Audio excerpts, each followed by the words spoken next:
from grade 4. How are you all?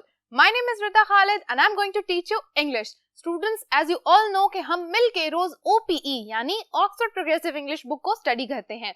हम unit 11 complete कर चुके हैं और आज हम बात करने वाले हैं यूनिट नंबर 12 की. अब यूनिट नंबर 12 कैसे स्टार्ट करना है और इस यूनिट का जो नाम है वो इतना इंटरेस्टिंग क्यों है, तो आइए इसको देखते हैं. सो स्टूडेंट्स, आप सब तैयार हो जाएं कि आज हम कुछ खेलने वाले हैं. बिल्कुल, हम आज बात करने वाले हैं कुछ स्पोर्ट्स से रिलेटेड. पर स्पोर्ट्स की बात करने से पहले मैं आपको बताना चाहती हूँ कि हमारे यूनिट का जो नाम है हाउस दैट, इसको क्यों ऐसे बोला जाता है, ये हाउस दैट का मतलब क्या है. अब मैं आपको बताती चलूं कि ये क्या है. बच्चों, ये जो वर्ड है हाउस दैट, ये बेसिकली शॉर्ट फॉर्म है यानी कॉन्ट्रैक्शन है किसकी, हाउस दैट. मैं यहां लिख के आपको बताती हूं.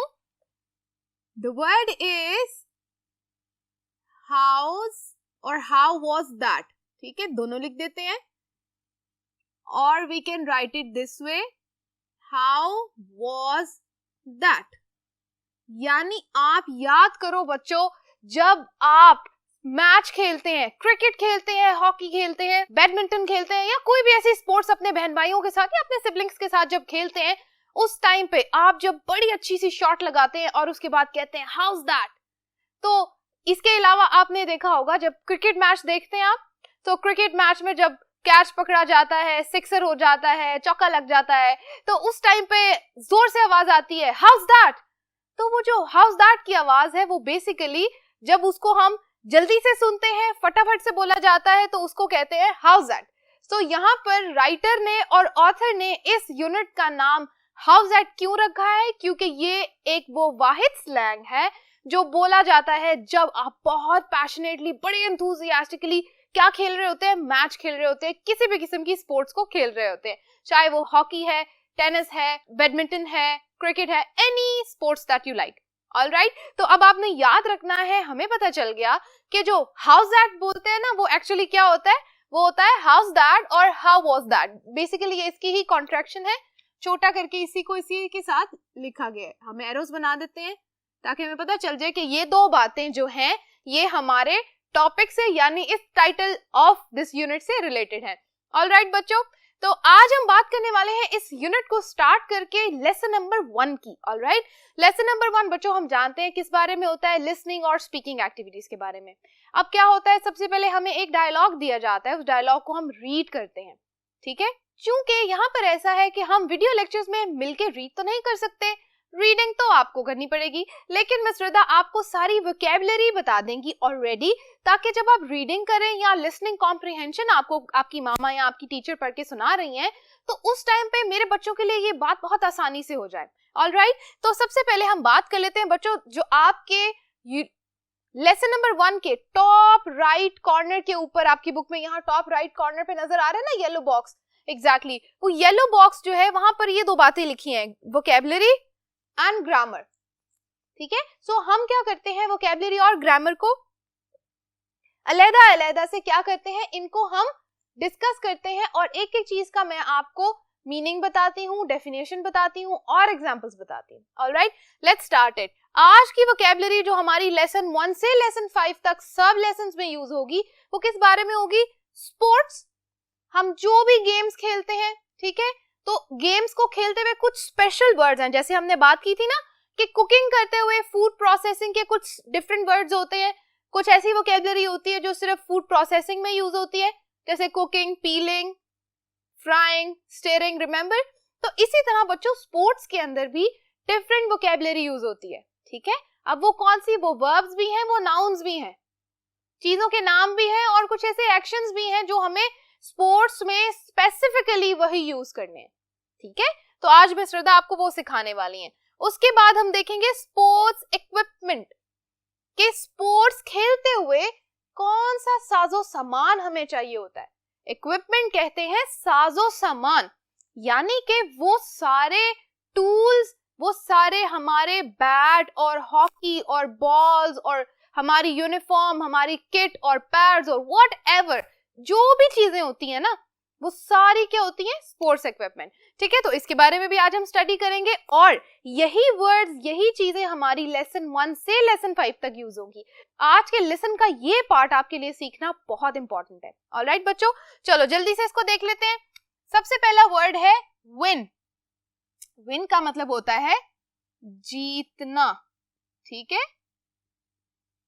ड्रॉ, ड्रॉ का मतलब होता है जीत और हार के दरमियान में, यानी कोई भी टीम जीतती नहीं है, कोई भी टीम हारती नहीं है, दोनों का स्कोर एक जैसा हो जाता है तो क्या कहते हैं, उसको ड्रॉ हो जाता है मैच। ठीक है, ना जीत होती है ना हार होती है और उसको ड्रॉ ही कहते हैं। उर्दू में इसके लिए कोई स्पेशल वर्ड नहीं है, उर्दू में भी सब इसको ड्रॉ ही कहते हैं। तो मैंने आपको मीनिंग बता दिया, नो विन नो लूज जो होती है वो सिचुएशन को क्या कहते हैं बच्चों के, ड्रॉ हो गया। ठीक है, उसके बाद लूज, हारना। ठीक है, ऑलराइट, मैच, मैच कहते हैं ऐसे एक खेल को जहां दो टीम्स हैं, ऑलराइट, और मे भी 2 से ज्यादा है लेकिन 2-2 करके मैचेस हो रहे हैं सबके। आपने देखा ना क्रिकेट मैचेस वगैरह होते रहते हैं, इसी तरह वो जो मैच होता है वो कहते हैं जब वहां 2 टीम्स होती है और 2 टीम्स मिलकर क्या कर रही हैं, कोई एक स्पोर्ट खेल रही हैं। ठीक है, तो ऐसे अमल को, ऐसे एक्शन को कहा जाता है match. Alright, next word is effort. ये वर्ड भी आपने सुना होगा कि टीम है और एफर्ट है, ये वर्ड साथ साथ ही पढ़े जाते हैं। टीम मेंबर्स होते हैं, जैसे आपके मैच में क्रिकेट के अंदर 11 टीम मेंबर्स होते हैं। ऑलराइट, इसी तरह हर स्पोर्ट्स में डिफरेंट टीम मेंबर्स होते हैं। ठीक है, कुछ जाके फील्ड पे खेलते हैं, कुछ वेट करते हैं, कोई आउट होता है फिर दूसरा बंदा आ जाता है। तो ये जो सारे लोग होते हैं ना, वो सारे लोग क्या कहलाते हैं, दे आर कॉल्ड टीम। और जब सारी टीम मिलके एक काम कर रही है, क्या कर रही है, जीतने के लिए कोशिश कर रही है। बिल्कुल, तो जो जीतने की कोशिश है, वो जो एफर्ट है, उसको कहते हैं टीम एफर्ट। सब मिलके खेलें, सबका एक ही मकसद हो कि जी हमने तो जीतना है या दूसरी टीम को हराना है। ठीक है, तो ये हो जाती है हमारी एफर्ट का मतलब है कोशिश।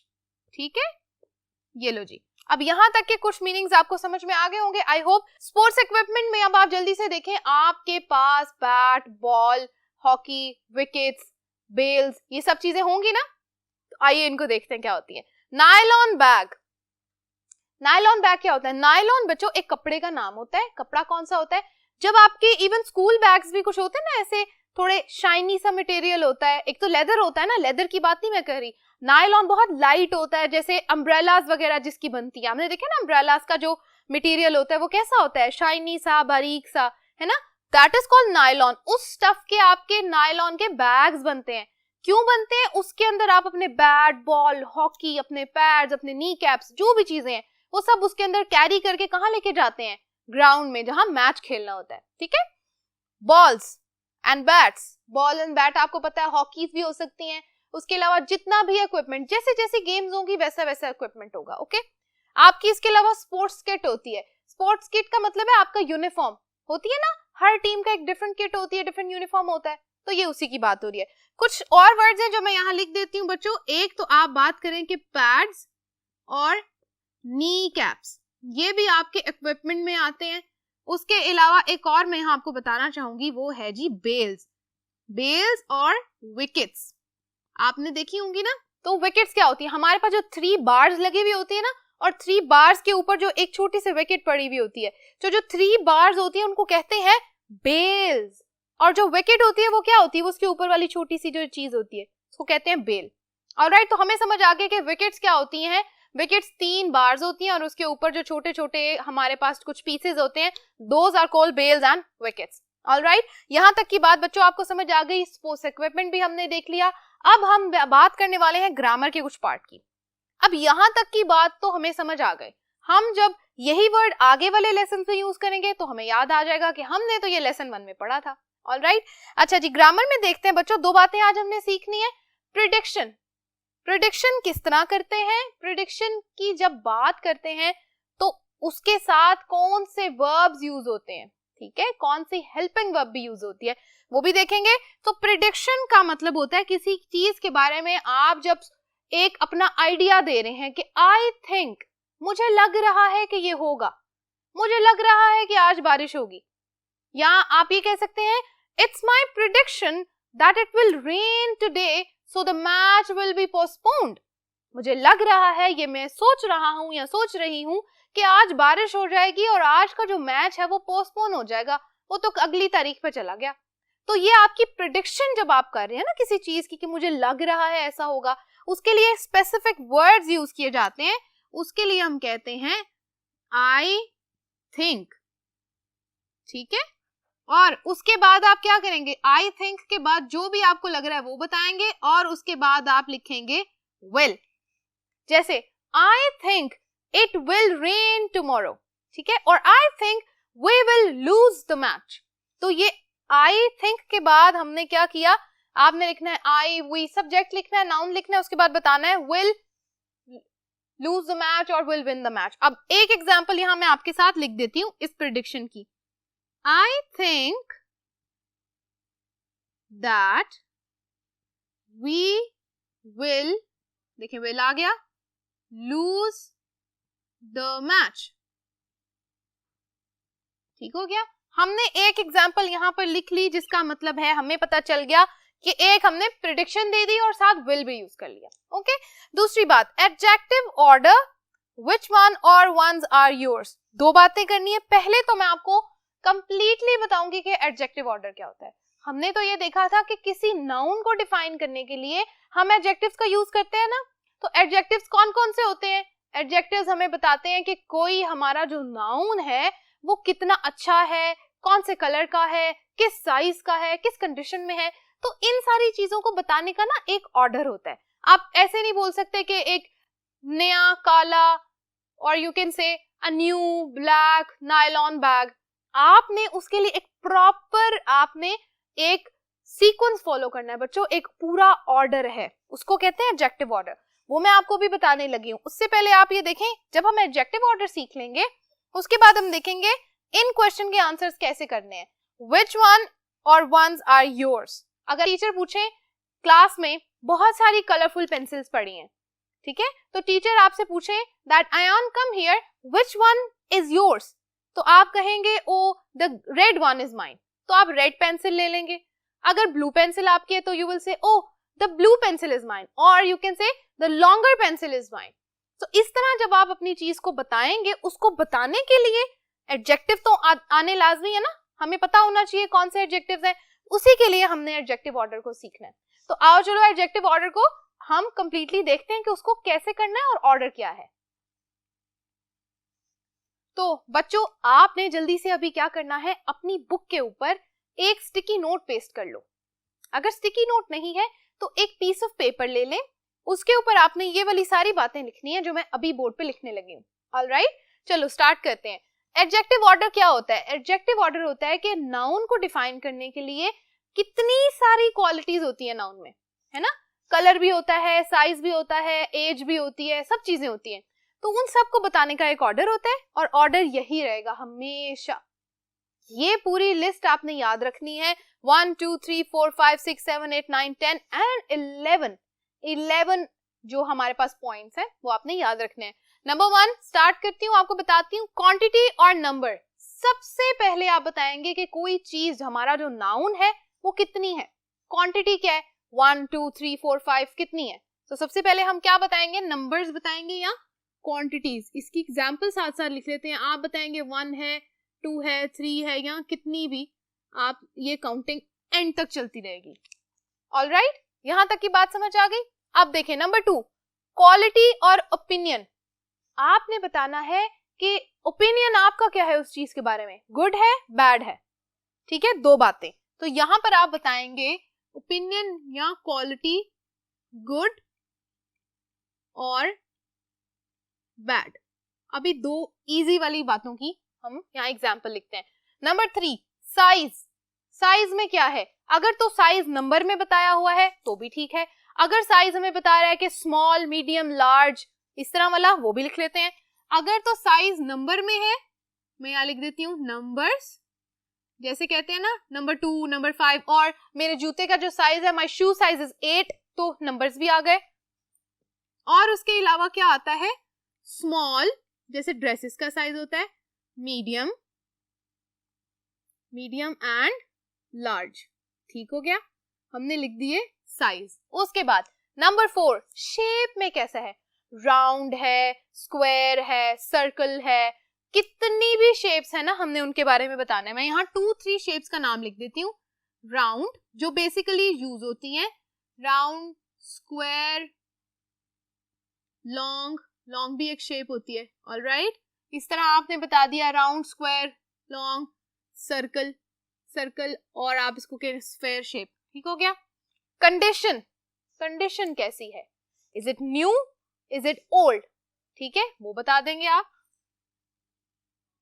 न्यू हो जाएगी और ओल्ड हो जाएगी, कंडीशन क्या है। ऑलराइट, इसके बाद हम बात करेंगे एज की। एज क्या होती है, एज में आपने नंबर्स लिखने हैं। क्या एज है जी, नंबर्स आएंगे। एग्जाम्पल लिख लेते हैं, 16 years old, ओके, आपने इस तरह बताना है। और आप कहते हैं 18 years old, ठीक हो गया। Colour, any colour in the world, white, black, yellow, all the colours, ठीक हो गया। उसके बाद पैटर्न्स, पैटर्न कौन से हैं, पैटर्न्स आपने बताने हैं, किस तरह का देखने में लगता है, क्या पैटर्न है, लॉन्ग है, स्मॉल है, या क्या फैब्रिक है, इस तरह की चीजें, ठीक है। हम यहाँ पैटर्न में लिख देते हैं फैब्रिक वगैरह, कहते हैं ना नायलॉन वगैरह है, उस तरह का फैब्रिक एक्सेट्रा लिख देते हैं। उसके बाद ओरिजिन, कहाँ से आया है, हम यहाँ पर लिख देते हैं कंट्री नेम, प्लेसेस का नेम, कंट्री और प्लेसेस, ठीक है, आया कहाँ से या किससे बना हुआ है। फॉर एग्जाम्पल आपने देखा लेदर वगैरह की जो चीजें होती है ना, लेदर बैग्स है, लेदर स्टफ, तो लेदर की चीजें कहाँ से आती हैं, उसको भी देख लेते हैं। जैसे लेदर फॉर एग्जाम्पल, ये हमारी क्या है एग्जाम्पल, ओके। मटेरियल आप बता देंगे, मटेरियल में अगेन लेदर वगैरह। जब लेदर को आप डिफाइन करें तो यहाँ बताएंगे कि लेदर आया कहाँ से, बना कहाँ से, स्नेक की स्किन का है या किस स्किन, तो ओरिजिन में आप बताओगे कि वो किस एनिमल से आया है, और मटेरियल में आप बताओगे कि लेदर है या कॉटन है या कुछ इस तरह, हम उसको यहाँ लिख देते हैं कॉटन, ठीक है। उसके अलावा पर्पस, किस पर्पस के लिए यूज हो रहा है, अगर मैं बात करूं कि स्पोर्ट्स के पर्पस के लिए यूज हो रहा है, तो ये आपका आ जाएगा पर्पस। अब ये पूरी जो लिस्ट मैंने यहाँ बताई है, इसमें एक और चीज मैं ऐड करना चाहूंगी बच्चों, आपने ये बात बहुत कॉमनली सुनी होगी, क्वालिटी के अंदर एक और चीज मैं आपको बता देती हूँ। हम अक्सर ये वर्ड यूज करते हैं एक्सपेंसिव, ठीक है, और चीप, महंगा और सस्ता। हमें बड़ा शौक है ये बताने का कि एक्सपेंसिव है या चीप है ना। तो ये भी कहाँ आएगा, क्वालिटी और ओपिनियन के अंदर, याद रखना आपने। ये हो गई हमारी एडजेक्टिव का ऑर्डर, ये आपने याद रखना है हमेशा। यहां तक की बात आई होप आपको समझ आ गई होगी। अब बच्चों टाइम है रीडिंग का। आपने क्या करना है, exercise number 1, read the story and choose the correct word. आपने इस स्टोरी को रीड करना है। कौन सी स्टोरी, ये जो डायलॉग आपकी बुक पे दिया गया, जल्दी से इसको रीड करो ताकि हम इस क्वेश्चन का आंसर कर सकें। Well done students, I hope आपने ये रीड कर लिया है। अब उसके बाद हम क्या करने वाले हैं, Suhel thinks his team will win, draw और lose the match today. Suhel को क्या लग रहा है कि उसकी टीम जीतेगी या मैच ड्रॉ हो जाएगा, इक्वल हो जाएगा, या ही विल लूज, या उसकी टीम हार जाएगी। अब आप बताएं क्या आंसर हो सकता है इसका। एक आंसर जो मुझे लग रहा है मैं वो लिख देती हूँ, अगर आपको कोई और आंसर लग रहा है आप कुछ और सर्कल कर दें। मुझे लगता है कि सुहेल को लग रहा है कि हमारी टीम का मैच आज ड्रॉ हो जाएगा। ऑलराइट, तो आई होप स्टूडेंट्स आपने यहाँ तक कॉम्प्रिहेंशन को पढ़ लिया। आइए इससे आगे की एक्सरसाइज को सॉल्व करते हैं।